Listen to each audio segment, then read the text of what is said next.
Hello everyone, welcome to our channel sense everything. तो दोस्तों, आज हम फिर से लेकर आ चुके हैं अपना chapter number 1 polynomial class 10th का अलजेब्रा यूनिट से उसका लेक्चर नंबर 2 लेकर आए। हमने इसका फर्स्ट पार्ट पहले कवर कर लिया था, लेक्चर नंबर 1। तो आज हम देखेंगे लेक्चर नंबर 2। और लेक्चर नंबर 2 में हम देखेंगे दोस्तों शेषफल प्रमेय यानी कि रिमाइंडर थ्योरम।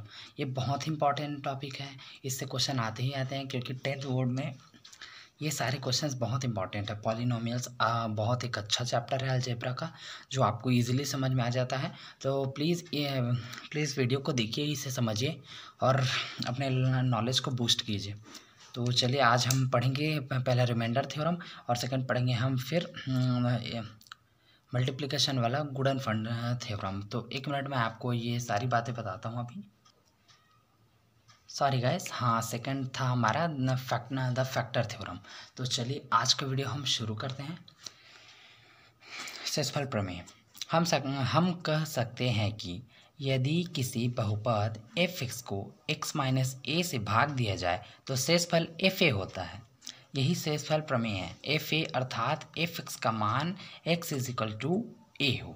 तो देखिए, ये बोल रहा है कि कोई बहुपद f(x) है, मान लो अगर उसे हमने x माइनस ए से भाग दिया। जैसे मैंने आपके लिए पहले वीडियो में ही भाग वाला बताया था कि डिवीज़न कैसे करते हैं पॉलिनोमियल्स का। तो उसमें मैंने आपको सिखा दिया है कि भाग कैसे दिया जाता है। तो मान लीजिए कि किसी बहुपद f(x) को x माइनस ए से भाग देते हैं तो शेषफल f आता है। अब ये शेषफल प्रमेय तब होगा जब fa का अर्थ है कि शेषफल प्रमेय तब होगा जब x का मान a के इक्वल होगा। ठीक, ये इंपॉर्टेंट चीज़ है। तो चलिए देखते हैं, आपको सीधा से एग्जाम्पल से समझाऊंगा तो बहुत जल्दी समझ आएगा। तो इसका जो है उत्पत्ति देख लेते हैं, बुक में दिया है तो क्या करें, क्या समझना चाहिए वैसे इन सब चीज़ों को। भाज्य बराबर भाजा गुणित भागफल धन शेषफल, ये चीज़ आपने बहुत अच्छे तरीके से पढ़ी है अपने प्रीवियस क्लासेस में। तो देखिए, f(x) = x माइनस ए इंटू क्यूब एक्स। यहाँ पर f(x) भाज्य जो दिया था हमारे, ये भाज्य x माइनस ए भाजक जिसे भाग दे रहे हैं हम, इंटू क्यूब एक्स जो भागफल हमें मिला, और रिमाइंडर जो बचा शेषफल, ये रहा r। इसे r से डिनोट कर दिए। अब हमें बोला गया इस कंडीशन को अप्लाई करने के बोला गया x = 1 a, मतलब f(x) की जगह में हम fa रखेंगे का मान होगा। तो fa, अब जहाँ पर आपको यहाँ जो भी दिख रहा है ये वाले जो इक्वेशन बोल सकते हो या कुछ भी जो ये दिख रहा है आपको, इसमें जहाँ पर x दिख रहा है वहाँ पर आपको a पुट करना है। तो यहाँ पर हमने a पुट कर दिया, तो a माइनस ए, समझे, a minus A into Q, यहाँ पर a दिख रहा है क्यू ए प्लस आर।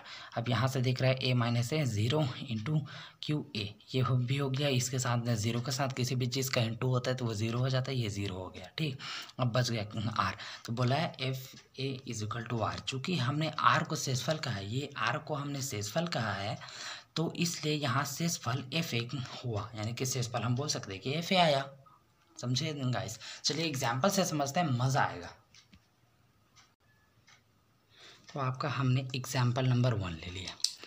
तो भाज्य px ले लिया हमने, इसे मान लिया भाज्य px बराबर 3x की घात 4 3x की घात 4 माइनस x की घात 3 प्लस 30x माइनस 1। इसको मैं वो बोलूँगा। ठीक, फिर को निम्नलिखित से भाग देने पर शेषफल ज्ञात कीजिए, यानी कि निम्नलिखित दो मिलेंगे आपको, 2 सवाल इसमें। तो चलिए x+1 से भाग देकर देखते हैं। तो बताते हैं, px दिया है। सबसे पहले देखिए, मैथमेटिक्स में एक रूल याद कर लीजिए कि जो भी गिवन है, सबसे पहले जो भी आपको मिला है क्वेश्चन में उसको पहले लिख लीजिए। भाज्य px बराबर 3x की घात 4 minus x³ plus 30x minus 1। भाजक दिया है हमारा gx, ये इसे gx मानकर चलोगे आप, x+1। अब शेषफल हमें ज्ञात करने बोला है, शेषफल ज्ञात कीजिए। तो याद रखिए एक सिंपल सी चीज़, gx = x+1 दिया, इसी को हम 0 से कंपेयर कर देंगे, यानी कि x+1 = 0। अब यहाँ से x की वैल्यू निकालेंगे। आपने तो प्रीवियस क्लासेस में पक्षांतर पढ़ा ही होगा, तो हमने पक्षांतर करके इसका वैल्यू निकाल लिया -1। समझे? उसके बाद इसी -1 को x का मान px में रखने पर, यानी कि ये पी एक्स में जहाँ जहाँ एक्स दिख रहा है आपको वहाँ पर -1 रख दो, इसका मान समझे, ये मान है एक्स का, वहाँ पर पुट कर दो। अब 3 -1 की घात 4, अब -1 की घात क्यूब प्लस 30 ब्रैकेट -1 ये हुआ।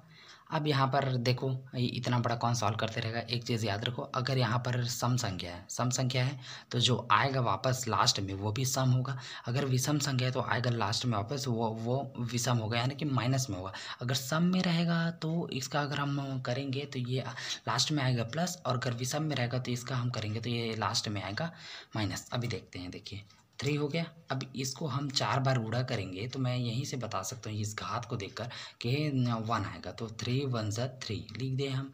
उसके बाद माइनस, उसके बाद इसे वापस भी सम आएगा तो यानी कि -1 ही आएगा वापस 3 बार गुणा करने पर। तो उसके बाद ये माइनस +1 हो गया, ठीक। प्लस यहाँ पर +30 और -1, यानी कि प्लस माइनस गुणा होता है तो माइनस आता है, मैंने बताया था पहले वीडियो में। -30, अब ये पहले से -1, ये कैंसल आउट हो गया, +1 -1, ये बचा -30 में से 3 गया -27। ये आपका बहुत ही इजी चीज़ है। सॉरी गाइस, आपको दिख नहीं रहा था शायद ना, एक minute I am really sorry, sorry. तो देखिए समझा देता हूँ दोबारा। तो एक्स की वैल्यू -1 है। अब इसी अतः x का मान पी एक्स में रखने पर p x is equal to 3x की घात 4 minus x cube plus 30x -1, यहाँ पर पुट किए x की जगह में -1। अब जहाँ जहाँ आपको x दिख रहा है वहाँ पर -1 पुट करते जाओ, तो यहाँ पर हमने पुट करते गया। -1 का 4 बार गुणा करने की कोई ज़रूरत नहीं है, यहाँ पर घात देख लो, अगर सम संख्या है तो प्लस में आएगा, अगर विषम संख्या है तो माइनस में आएगा। तो इसका हमने गुणा कर, इसको देख लेना गुणा करके, यकीन ना हो तो यहाँ पर 1 आया वापस, सम संख्या 1 + 1, तो 3 1 ज़ा 3। उसके बाद ये माइनस रहने दो, उसके बाद इसका गुणा करोगे 3 बार तो ये विषम संख्या है, माइनस में आएगा, तो फिर से माइनस में आया तो माइनस माइनस प्लस हो गया तो +1, और ये +30 और -1 का इंटू हुआ तो -30, और यहाँ पर -1। अब यहाँ पर हमने करते ये +1 -1 कैंसल आउट, और -30 में से 3 गया -27। ये एकदम ईजी है, बहुत ईजी है। देखो चुप कुछ नहीं करना, जो भी दिया रहेगा आपको उसको gx मानकर यहाँ से इसे कंपेयर कर देना 0 से, यानी कि कहने का मतलब इसे कंपेयर इसलिए करते हैं क्योंकि हमें x का मान चाहिए होता है, समझे। अब x का मान हमें यहाँ से मिल गया, उसे यहाँ पुट कर दो, और जो लास्ट में बचता है वही होता है हमारा क्या, शेषफल, यानी कि रिमाइंडर। तो चलिए आपको और आगे बताता हूँ मैं इसको कैसे चेक कर सकते हो आप, अगर मुझ पे यकीन नहीं है। वैसे तो आपको मुझ पर यकीन करना चाहिए क्योंकि मैं आपको हमेशा सच्ची चीज़ें ही बताऊंगा। चलिए आगे बढ़ते हैं। तो देखो शेषफल -27। अब चेक कैसे कर सकते हो, सिंपल चेक, जैसे मैंने आपको डिवीज़न सिखाया था वैसे ही आप इसे चेक भी कर सकते हो। देखो डिवीज़न सीखने का मतलब ये फ़ायदा कितना है कि आप तो उसे डिवीज़न में तो अप्लाई करोगे, ऑब्वियस सी बात है। अब उसके बाद हम इसे रिमाइंडर थ्योरम में भी कर सकते हैं, उसके बाद इसके बाद फैक्टर थ्योरम करेंगे। सेम इसी से अगर इसे समझ गए तो बाकी कुछ समझने की ज़रूरत भी नहीं है, थोड़ी थोड़ी चीज़ें बस इंक्लूड होते जा रही हैं। तो देखो x + 1, और इसे इससे डिवाइड करना है, ठीक, इसको इससे डिवाइड करना है। अब x + 1 3x क्यूब एक्स का इंटू हम किसके साथ करें कि हमें 3x की घात 4 मिल जाए, तो 3x क्यूब, ये तो समझ ही गए होगे पहले में। तो ये देखो x 3x क्यूब अब इसका इंटू इसके साथ करेंगे, ये रहा 3x क्यूब हो गया, समझे। और 3x की घात 3x की घात 4 प्लस 3x की घात 3, और इसका साइन चेंज कर देंगे, प्लस माइनस ये कट गया। अब यहाँ से हम -4 cube minus 4x cube plus 30x नीचे उतर गया -1। अब इसे क्या करें, -4x स्क्वायर से इंटू करेंगे तो इतना मिल जाएगा हमें, तो -4x स्क्वायर से हमने इंटू किया, इतना मिल गया। अब इससे इंटू करेंगे -4x स्क्वायर, यहाँ से देख लो यही चीज़ आपको अगर समझ नहीं आई होगी, मैक्सिमम बच्चों को डाउट होता है, -4x स्क्वायर का हमने यहाँ इंटू किया, ठीक। अब आप बोलोगे ये तो कैंसिल आउट हो गया, ठीक, इससे साइन चेंज किया, कैंसिल आउट हो गया। लेकिन अब इसका क्या करें जी हम, क्योंकि इसके हिसाब से कुछ मत करो, ये साइन इसका चेंज हुआ, ये है इसका चेंज किया, इसका भी कर दो, इसका साइन चेंज हुआ, एज इट इज़ उतार दो। 4x² plus 4x² plus 30x minus 1। अब यहाँ से करो तो यहाँ से आपको मिल जाएगा 4x का इंटू इससे करेंगे तो 4x², अब फिर 4x का इंटू इसके 4x। अब ये साइन चेंज कर देंगे, प्लस माइनस ये कट गया तो 30x में से 4x घटाओगे 26x माइनस 1, ये नीचे उतर गया। अब 26 से फिर आप इसको करो, 26 से इनसे इंटू करो तो ये 26, और इससे 26 से फिर इसको इंटू करो, ये रहा 26x प्लस 26। अब ये कट गया साइन चेंज करने पर, अरे हो गया। फिर से इसका साइन चेंज किया तो माइनस 27 आया गाइस। देखो यही है, ये रहा, देखो ये रहा। चेक करने का तरीका -27 शेषफल, इसका बचा रिमाइंडर। तो चलिए let's go ahead. I hope आपको समझ आ रहा होगा, ये बहुत ही इजी है एकदम। डोंट टेक स्ट्रेस, सिंपल पढ़ो, सिंपल। चलो आगे बढ़ते हैं। तो आगे बढ़ते हुए हम पढ़ते हैं भाज्य px दे दिया है। एक और एग्जांपल लेकर समझा देता हूँ, मतलब उसी का पार्ट है। देखो भाज्य 3x की घात 4 माइनस x की घात 3 प्लस 30x माइनस 1। अब तथा भाजक दे दिया है gx is equal to 2x minus 1, इस बार बदल दिया है। अब शेषफल हमें pa ज्ञात करना है।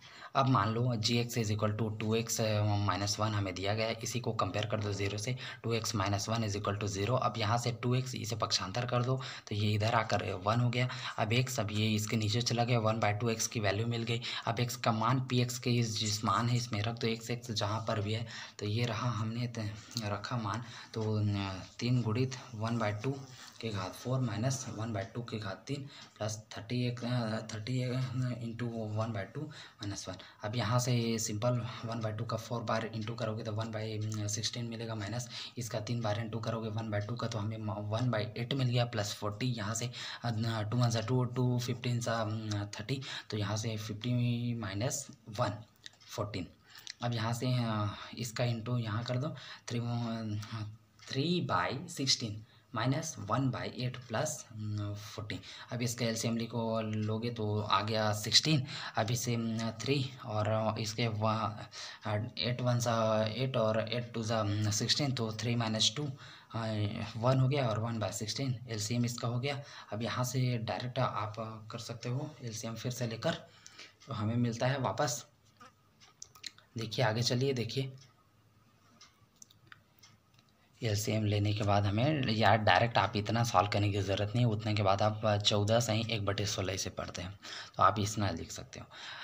आई होप आपको समझ आ रहा होगा। पहले क्वेश्चन का 2 पार्ट था, वो सॉल्व कर दिए मैंने, इसीलिए ऐसा 3 एग्जाम्पल 3 ये मिलाकर 3 होगा। आपको 2 दिख रहा है, आपके लिए तो 3 ही है। तो ये अब देखते हैं आगे, ताकि आपको अच्छे से क्लियर हो जाए। कोई भी डाउट नहीं होना चाहिए ना, कोई भी डाउट होता है तो दिक्कत होता है फिर। चलो एग्जाम्पल, यदि px is equal to 2x² minus 3x plus 6 को gx is equal to x minus 2 से भाग करना हो और शेषफल प्रमेय की सहायता से शेषफल ज्ञात करना हो तो क्या करेंगे। चलो ज्ञात करो बोल रहा है शेषफल। तो यहाँ भाज्य दे दिया है हमें px is equal to 2x² minus 3x plus 6, भाजक दे दिया है gx is equal to x minus 2। अब शेषफल रिमाइंडर हमें is equal to question mark का ज्ञात करना है। भाजक gx का कंपेयर फिर से करो आप 0 से, यहाँ से x यहाँ -2 को पक्षांतर किए तो हमें वापस मिला x इज इक्वल टू 2। पक्षांतर करते टाइम साइन चेंज हो जाते हैं, ये तो सिंपल सी बात है। चलो x इज इक्वल टू 2, कई लोगों को पता नहीं होता ना, आ जाते हैं 9 to 10। चलो अब आगे बढ़ते हैं। यहाँ पर जो अतः x का मान px में रखने पर यहाँ पर हम पुट कर देंगे 2x² माइनस 3x प्लस 6। अब यहाँ पर हम 2 का 2 रखें, 2 की घात 2 माइनस 3 इंटू 2 प्लस 6, यहाँ से 4 2 8 और यहाँ से माइनस 6 और प्लस 6 कैंसल आउट हो गया। शेष पर रिमाइंडर इज इक्वल टू 8। अगर आपको यकीन नहीं हो रहा है तो मैं इसको अभी चेक करके नहीं बताया हूँ, आप खुद से करो। क्या करोगे, खुद ये ट्राई करो। चलो आगे बढ़ते हैं। इसको देखकर डरना मत, गुणनफल प्रमेय यानी कि द फैक्टर थ्योरम। चलिए गाइस शुरू करते हैं। जब किसी भाज्य बहुपद को दूसरे बहुपद से भाग कर रहे हो और शेषफल शून्य हो जाए तो शेषफल के शून्य हो जाने से भाज्य और भाजक के बीच नया संबंध दिखाई देता है, जिससे गुणनखंड प्रमेय की उत्पत्ति होती है। क्या बोले सर, समझ नहीं आया। चलो देखते हैं। जैसे देखो 25 को भाज्य मान लो, 5 को भाजक मान लो, ये रहा, हो गया, यानी कि 5 से 25 को भाग देना है यार। तो 5 से 25 को भाग दे, 5 पंचे 25, ये हो गया। शेषफल कितना बचा? 0। गुणनखंड प्रमेय में आप ये ध्यान रखो कि आप जब भाग दोगे तो आपका जो लास्ट में रिमाइंडर आएगा ना, वो 0 बचेगा। अगर वो 0 नहीं हुआ तो ये गुणनखंड फैक्टर आपका नहीं लगेगा वहाँ पर। तो चलो आगे दिखाता हूँ आपको। ये यही चीज़ तो दिखाया आपको, क्लियर किया अभी कि 5 से अगर 25 को भाग दिए तो 5 पंचे 25, 0। चलो आगे बढ़ें। अब ये पहले की तरह आपको संबंध दिखा दिया, भाज्य इज इक्वल टू भाजक गुणित भागफल धन शेषफल। यहाँ पर भाज्य 25 था हमारा, भाजक था 5 और भागफल भी कितना मिला? 5 प्लस 0 रिमाइंडर मिला। तब क्या 0 रिमाइंडर, ये तो हट गया समझो। अब 25 इज इक्वल टू 5 गुणित 5। अब यह संबंध देख कर क्या ये हम ये नहीं कह सकते, पिछले क्लासों में हमने भी पढ़ा है कि अगर ऐसा हो तो देख सकते हैं कि यह संबंध देखकर हम यह कह सकते हैं कि भाजक 5 भाज्य 25 का एक गुणनखंड है। ये तो पढ़ाई होगा ना, गुणनखंड सबने पढ़ा होगा, कैसे नहीं पढ़ोगे। तो आपको आई होप समझ आया होगा कि यह भाजक 5 भाज्य 25 का गुणनखंड है। सिंपल सी बात है, जितना भी है, जैसे कि अगर यहाँ पर भाज्य 10 भी होता वो भी 5 का गुणनखंड होता। ऐसे ही 5 का जो इतना भी इंटू पढ़ लो वो सारे इसके गुणनखंड हो गए। अब चलो ये आगे बढ़ते हैं, एक एग्जाम्पल लेते हैं हम लोग ताकि आपको क्लियर हो जाए, अच्छे से क्लियर हो। एग्जाम्पल 1, यदि बहुपद x² - 16 को बहुपद x - 4 से भाग दिया जाए तो भागफल और शेषफल क्या होंगे? ठीक, अब x - 4 यहाँ से आप सिंपल से कर सकते हो। x - 4 x² x से इसका इंटू करेंगे तो आएगा x², तो x ले लिए यहाँ पर, तो x² हो गया, समझे। अब इसी x का इसके साथ इंटू करेंगे तो -4x हो गया। ठीक, अब ये साइन चेंज करेंगे। अब देखो आपको ये चीज़ बता देता हूँ, यहाँ पर 4x, ये सिंपल हमें ये दिया था क्वेश्चन में, ये गिवन था। यहाँ पर 4x का कोई टर्म नहीं था, इसलिए हमने 0 × x ले लिया। ऑल्दो ये 0 हो जाएगा अगर x के साथ ही इसका कोई चीज़ नहीं है, तो हम ऐसा ले सकते हैं, या आप नहीं लेंगे तो भी चलेगा। हम देखो, मैं ये एक्सपेक्ट करता हूँ कि आप प्रश्नावली 1 सॉल्व करके आए होंगे, तो आपको ये सारी चीज़ें समझाने की ज़रूरत नहीं है मुझे। अगर आप पढ़ रहे हैं द फैक्टर थ्योरम और रिमाइंडर थ्योरम, तो वो उसके बाद ही आता है, तो आई होप आप सॉल्व करके आए होंगे, तो इतना समझाने की ज़रूरत नहीं है। तो यहाँ पर ये साइन चेंज करने पर ये कैंसल आउट हो जाएगा, 4x - 16, तो 4x - 16 फिर से 4 से इंटू करेंगे तब आएगा इतना, तो 4x - 16 साइन चेंज करेंगे इतना। शेषफल कितना बचा गाइस? 0। तो यहाँ पर हमें भागफल और शेषफल पूछा था, भागफल x+4 लिखो और शेषफल 0 लिखो। चलो तो आगे देखते हैं, हमारा भाज्य बराबर भाजक गुणित भागफल धन शेषफल। यहाँ पर x² - 16 is equal to x - 4 into भागफल कितना मिला? x+4, शेषफल 0, जितना वैल्यू है लिख दो। अब यहाँ से 0 हट जाएगा, तो हम क्या इन दोनों को ये देख कर बोल सकते हैं, अतः हम कह सकते हैं कि x - 4 x² - 16 का एक गुणनखंड है। इतना इजी तो था, इतना इजी दो टॉपिक, ऐसे ऐसे टॉपिक 10th में पढ़ते जाओगे ना, तो बोर्ड में तुम लोग 98 फोड़ोगे, है ना। तो चलो आज के लिए तो बस इतना ही, हमने बहुत अच्छे से इसको समझा। इसके और एग्जांपल सॉल्व करना, प्रश्नावली दिया गया है, करके देखो, दिया गया है क्वेश्चन, सीजी बोर्ड का तो बुक उठाकर देखना, उसमें करके देखो वाला एक्सरसाइज है, वो सारे सॉल्व करना, समझे, जिससे आपके डाउट्स क्लियर होते जाएंगे। और डाउट अगर होगा तो कमेंट सेक्शन तो है ना जी, पूछ लेना। तो चलो अब जितना पॉसिबल होगा उतना मैं रिप्लाई ज़रूर करूँगा। तो चलो तब तक के लिए till then bye bye, take care, पढ़ाई करते रहिए, ऑल द वेरी बेस्ट।